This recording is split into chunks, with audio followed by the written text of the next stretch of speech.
You're watching a Highwire Media podcast. Welcome back to another episode of the Cinema Gold Show. As always, I'm your host, Larry Lease. And this week on Let's Talk, we're going to dive into why we're living in TV's golden age. Let me know your thoughts on the current TV landscape in the comment section below. And let me know where you get most of your television and movie entertainment from, whether it's streaming or cable or just over the air TV. Let me know. And with that, let's dive into today's topic. Television as we know it has come a long way from its earliest days. In the 50s and 60s, the medium was fairly limited in both scope and budget, but it served as a massive cultural unifier. Whether families gathered around a black and white set to watch variety shows or comedic sitcoms, they were united by the simple magic of seeing moving pictures broadcast from somewhere else into their living rooms.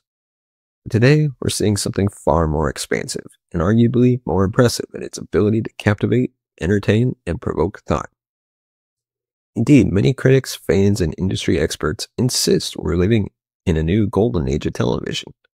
With streaming, high production values, and creative freedom driving innovation, the small screen might actually be overshadowing the big screen. Tonight, we'll explore in detail why we're currently experiencing the best time in history for television. We'll touch on everything from the unparalleled variety of genres available at the click of a button to the fresh opportunities for storytellers that come when creatives are granted greater autonomy. We'll look at the evolution of special effects, the unique interplay between Hollywood's biggest names and streaming giants, and the blossoming diversity of voices making their mark through miniseries, limited runs, and full-length multi-season epics. In short, there's never been a better time to be a TV junkie, and by the end of this discussion, you'll see why. To appreciate this modern golden age, it helps to recall where television began in the mid-20th century. TV was a novelty. People would tune in at specific times of day to watch scheduled programming. The very concept of primetime was born from the phenomenon of everyone finishing their work or school day and then sitting down in the early evening to be entertained, informed, or both. Shows like I Love Lucy and The Ed Sullivan Show brought families together, and TV networks were the final gatekeepers of content. However, while these early eras of television provided a sense of communal experience, they also had very strict slots, rigid regulations, and a limited number of networks. As the decades progressed, cable television began expanding viewers' choices. We moved from 3 major networks in the US, ABC, CBS, NBC, to more specialized channels like HBO, ESPN, MTV, and so on. Cable news and niche programming blossomed, but each channel still had tight constraints on runtimes, censorship, and what advertisers would or wouldn't support. It wasn't that creative people lacked new ideas, but the format remained fairly restrictive. Now leap ahead to the current landscape, we have dozens upon dozens of streaming platforms, from the juggernauts like Netflix, Amazon, and Hulu, to specialized services like Shudder or BritBox. The fresh industry players such as Apple TV Plus and Disney Plus. In addition, there are still cable networks, premium networks like HBO, Showtime, and Starz, with free streaming options. Instead of waiting for a particular broadcast slot, viewers can watch virtually any show at any time. Everything is on demand. They went from scarcity of choice to an embarrassment of riches. And with this abundance has come a new wave of creativity and experimentation like never before.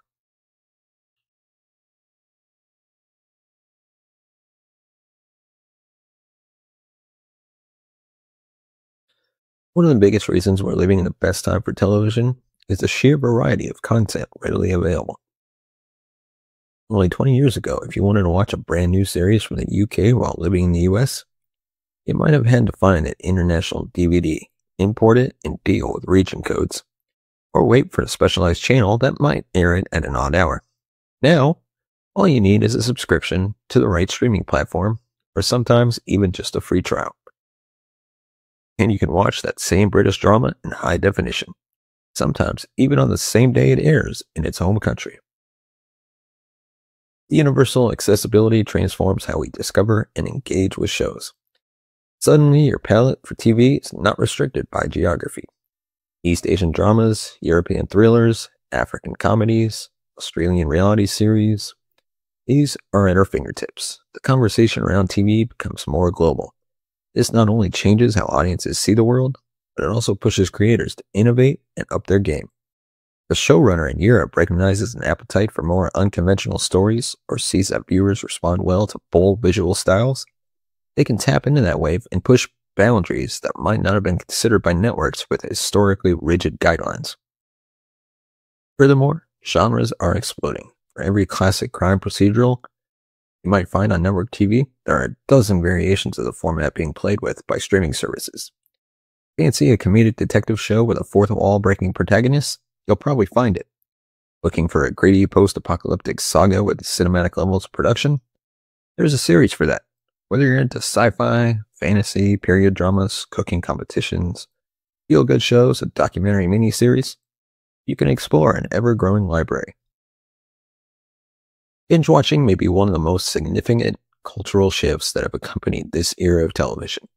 Before streaming, you'd have to wait a week for the next episode of your favorite show, unless you were the type to wait for DVD box sets. Today, entire seasons of new shows often drop in a single day. All at once, viewers gain the freedom to decide how and when they want to consume a story. This has fundamentally changed the relationship between showrunners and their audiences. Writers and directors can now craft stories with a greater sense of continuity and long-form narrative arcs. Instead of catering to commercial breaks or the need for an episodic cliffhanger to ensure viewers return in a week, they can design each season almost like a 10-hour movie, confident that many viewers will go from one episode to the next immediately. This results in more cohesive storytelling and allows for greater character development. Plot points that used to get rushed or entirely cut out can now unfold organically over many hours. Moreover, this kind of narrative freedom has spurred experimental structures. You might watch a show that dedicates an entire episode to a minor character's backstory, trusting that the audience will stick around because they're already immersed, or creators might employ unusual, non-linear timelines that would have been too confusing if spaced out over several months of broadcast, but make perfect sense in a binge scenario. It's not that weekly releases have vanished. Some streaming services have reintroduced weekly release formats to keep shows in the cultural conversation for longer. The concept of immediate access to entire seasons remains a unique and powerful hallmark of this era.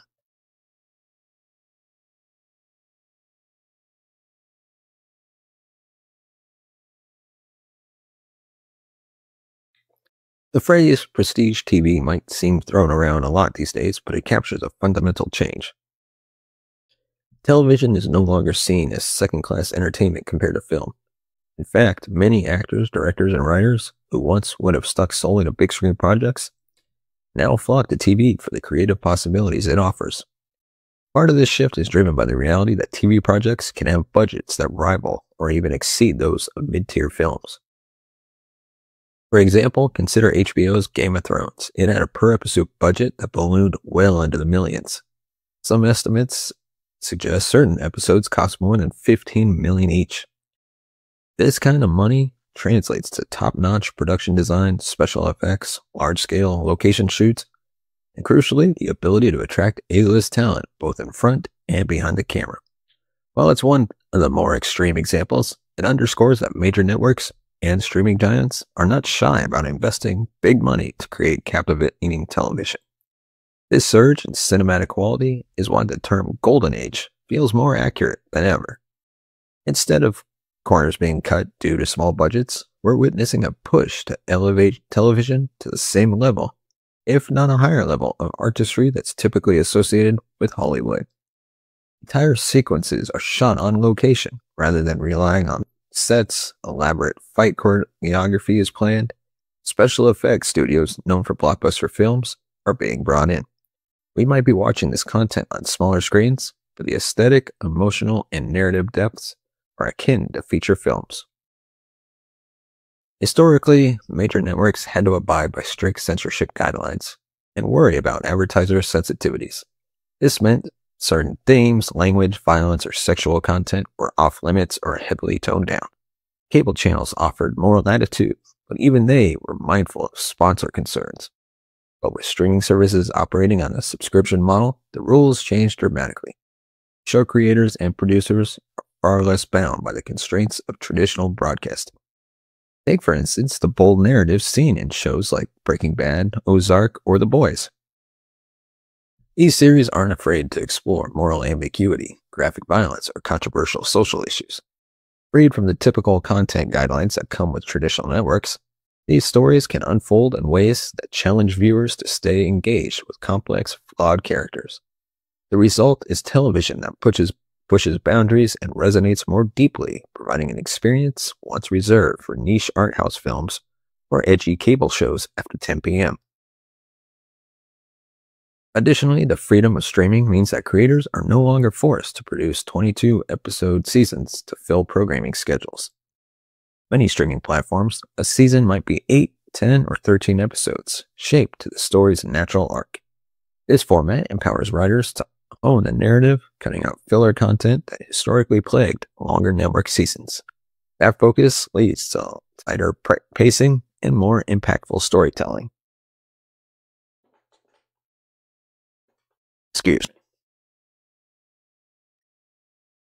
Gone are the days when national boundaries strictly limited TV content. In this golden age, cross-border collaborations are on the rise. Shows that succeed in one part of the world can gain immediate traction globally.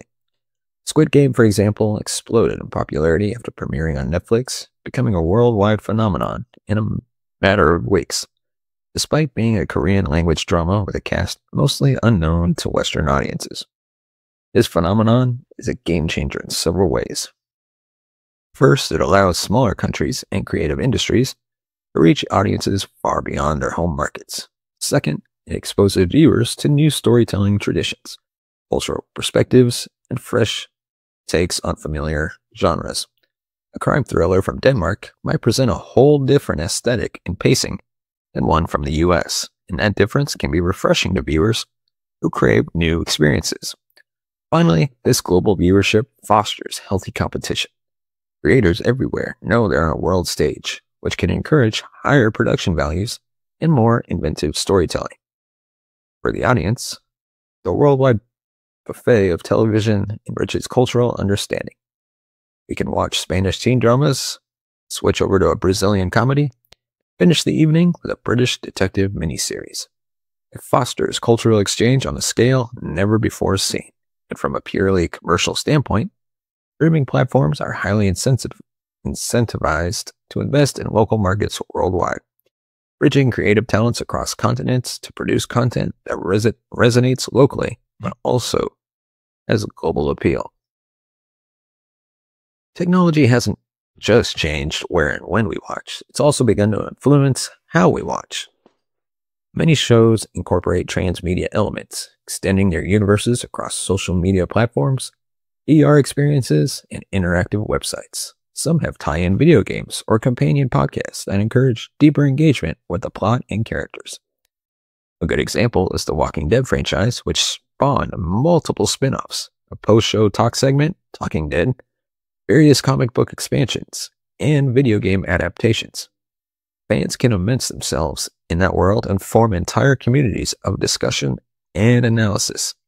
While this might not be a new concept of fandom culture, the ability to consume and interact with so many avenues simultaneously is distinctly modern. In more experimental territory, Netflix released Bandersnatch under the Black Mirror banner, a choose-your-own-adventure style film that required viewers to make decisions that impacted the plot.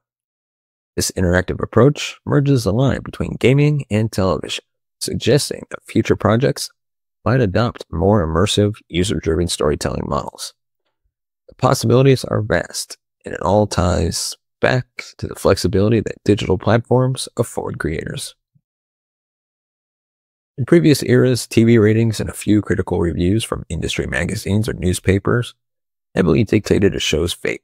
The typical viewer had a limited influence, maybe sending a letter to the network or participating in Nielsen family rating system. Today, audience reactions on social media can make or break a series.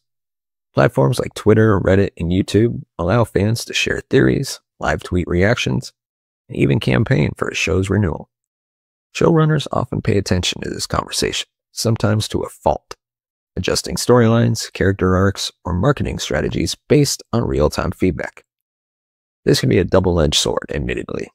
While it's great to see audiences have a voice, there's also the risk of creative directions being compromised by online chatter. Nevertheless,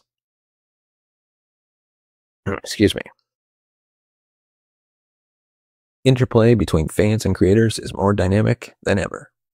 Moreover, platforms like Rotten Tomatoes or IMDb provide user-generated scores that new audiences might consult before starting a series.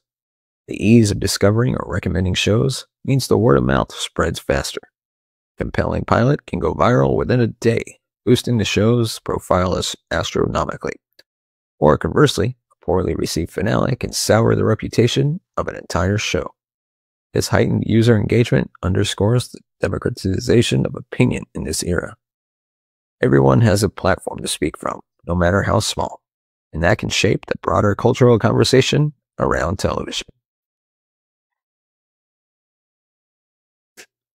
One might wonder how it became so feasible for networks and streaming services to funnel billions of dollars into producing content. Part of the reason is a broader cultural shift. In the last 2 decades, home entertainment setups have improved dramatically. High definition and 4K televisions, immersive sound systems, and fast internet connections turned living rooms into mini theaters. Viewers have grown more inclined to stay home and watch a show comfortably on their own terms than to venture out to the movies. The shift is especially evident among younger demographics who find the convenience of streaming unbeatable. Subscription fees flow in, advertisers tailor digital campaigns, and data analytics guide decisions. For the biggest players, spending heavily on one of 2 prestige shows that generate buzz and draw new subscribers can be more cost-effective than trying to fill a 24-hour broadcast schedule. Additionally, the COVID-19 pandemic supercharged the streaming revolution.